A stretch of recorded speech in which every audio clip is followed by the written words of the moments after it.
Fala galera, tudo bem? Aqui é o professor Davi Militão, professor de História, para mais um vídeo para vocês. Queridos, hoje o tema é regimes totalitários, fascismo e nazismo. O fascismo e o nazismo são regimes totalitários de extrema direita, tá? Ou totalitarismo de extrema direita. Entretanto, saibam, existe também o totalitarismo de extrema esquerda. Um exemplo, o governo de Stalin. Tudo bem? Mais à frente veremos também sobre o governo de Stalin. Então vamos lá. Qual é o momento, qual é o contexto social que se deu para o surgimento, né, desses movimentos de extrema direita, como o fascismo e nazismo? O fascismo e o nazismo eles surgiram no século XX, na Europa, pós Primeira Guerra Mundial, em momento de caos econômico, em momento de crise econômica por qual os europeus estavam passando, derivado da grande Primeira Guerra Mundial. Os campos, gente, as indústrias europeias estavam destruídas, não tinha emprego para todos. A oferta de produtos, por exemplo, era baixíssima, né? E a demanda era muito alta. Então os preços estavam elevados, a procura por produtos cada vez maior. Muitas pessoas não tinham condições de pagar por aqueles produtos, gerando miséria, gerando fome e, óbvio, né, o desemprego, que era bem comum na Europa naquele momento. Isso levou, né, infelizmente, algumas milhares de pessoas a apoiarem essas ideias totalitárias como o fascismo e o nazismo. Como aconteceu, veremos já já.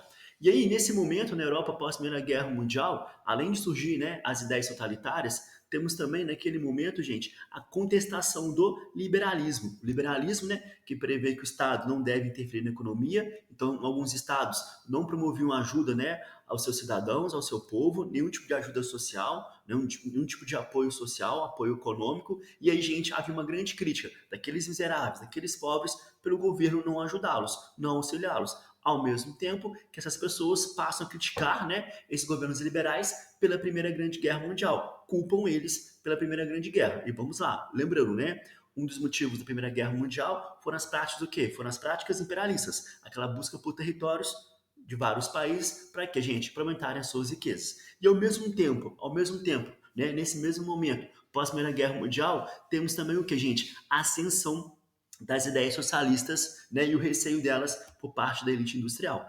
Muitos, né, operários, miseráveis, pobres, também serão influenciados pelas ideias socialistas. E aí, gente, naquele momento, o socialismo então surge com uma saída para a crise econômica. Opa, vamos relembrar rapidamente aqui. Lá, né, na Europa, naquele momento, em 1917, um término da Primeira Guerra Mundial ali, né? Já terminando a Primeira Guerra Mundial, ocorreu o quê? Ocorreu a Revolução de Outubro na Rússia, onde Lenin, líder, né, bolchevique, inspirado nas ideias marxistas, promove uma revolução na Rússia. E aí, gente, aquelas ideias levaram o quê? Levaram os operários ao poder. Então, naquele momento, muitos operários irão ser influenciados pelas ideias bolcheviques, pelas ideias, né, que ocorreram na Rússia em 17, ao mesmo tempo que a elite industrial, a burguesia industrial, a elite europeia tem receio, tem medo dessa revolução, que essa revolução também se aplique em seu país. Ok? E aí, naquele momento, então, grande parte da elite europeia, da burguesia industrial europeia, terá receio, terá medo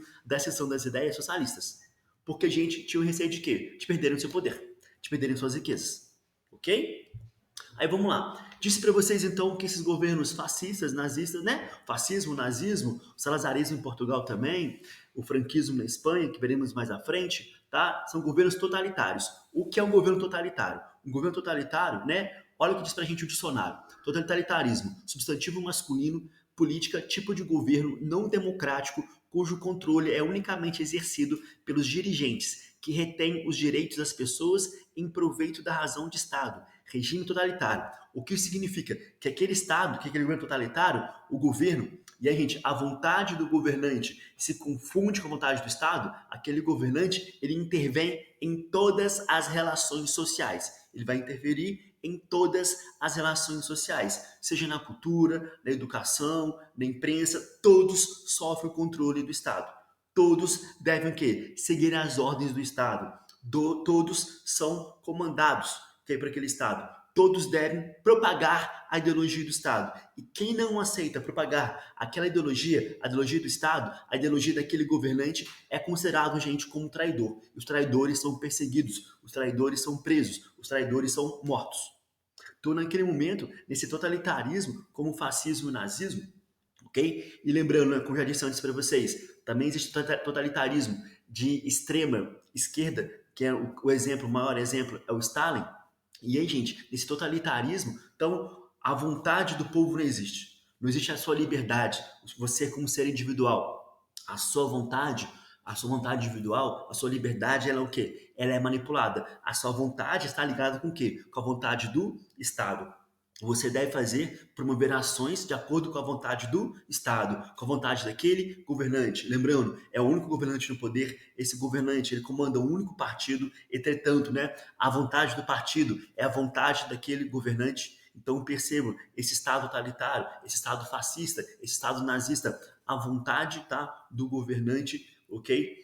Se confunde com a vontade do Estado. É ele, aquele governante, aquele único governante, comanda aquele Estado e todos devem, que a gente, seguir as suas diretrizes. Então, todos devem ir para as ruas, manifestar a todo momento o seu apoio àquele Estado, àquele governante. Ele deve ser cultuado, cultuado como grande líder, tá? E ele, o que exige que ele seja cultuado, imagens daquele líder são postas nas cidades, ok? Esculturas em homenagem a ele são feitas, músicas em homenagem a ele são feitas. Todos devem, que gente, todos devem colocar, enfim, vestir roupas daquele estado, né? Cores da bandeira daquele estado, pegar aquela bandeira e balançar para lá e para cá nas ruas, mostrando o quê? Mostrando o seu apoio àquele estado. Se você é contra aquele estado, se você não mostra apoio àquele estado, você então, gente, é o inimigo.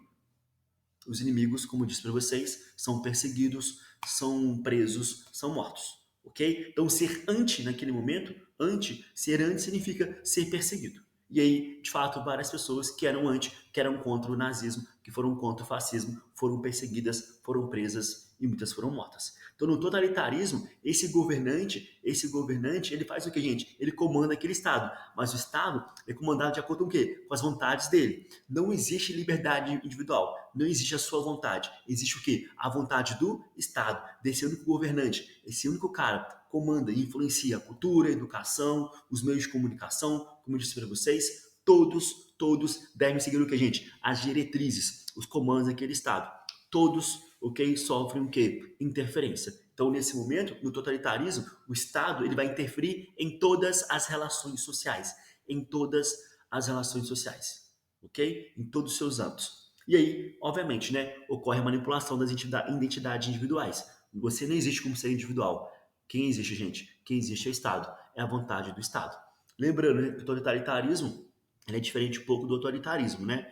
O governo autoritário, como por exemplo a ditadura militar aqui no Brasil, tá assim para vocês, né? A definição de autoritarismo, de governo autoritário, no dicionário. Substantivo masculino, característica ou particularidade do que é autoritário, atributo da pessoa que é autoritária. Governo um sistema político cujo poder está centralizado numa pessoa ou nas mãos de um pequeno grupo que o exerce através do uso excessivo de autoridade. Despotismo. Então, esse governo autoritário, o que ele quer? Uma submissão passiva. Você vai calar a boca, aceitar, ponto, acabou. Você aceita a diretriz daquele governo. Você não precisa ir para as ruas, mostrar seu apoio, ok? Pegar bandeira, vestir a roupinha lá, enfim, não precisa nada disso. Não precisa nada disso. É ficar em casa, continua trabalhando, segue a sua vida quietinho, aceita, cala a boca e fica quieto, tá? Então, nesse momento, em governos autoritários, percebam, gente, o que ocorre? Ocorre uma despolitização. Você não precisa ir para a rua mostrar o seu apoio. Já no totalitarismo, não. Você tem que ir para a rua, mostrar seu apoio, mostrar que você veste a roupa daquele Estado, daquele governante, que você apoia ele. Você tem que manifestar a todo momento esse apoio àquele governante, tá? No totalitarismo, então, governos totalitários, você, né, tem que mostrar apoio àquele governo. Não pode se mostrar anti, nem ser passivo, tipo, ah, não, pode ficar lá, tá bom, deixa ele lá. Não. Tem que mostrar a todo momento que você apoia. Se você não apoia, o que significa para aquele governante totalitário? Que você é contra ele. Então tem que mostrar sempre o apoio. Beleza? Tudo bem? E aí, galerinha, no próximo vídeo veremos quais são as principais características dos regimes fascistas, né? Como na Itália, como na Alemanha, como em Portugal e na Espanha. Beleza? Dúvidas, questionamentos, caso haja, por favor, deixe aqui nos comentários. No mais, beijos, até a parte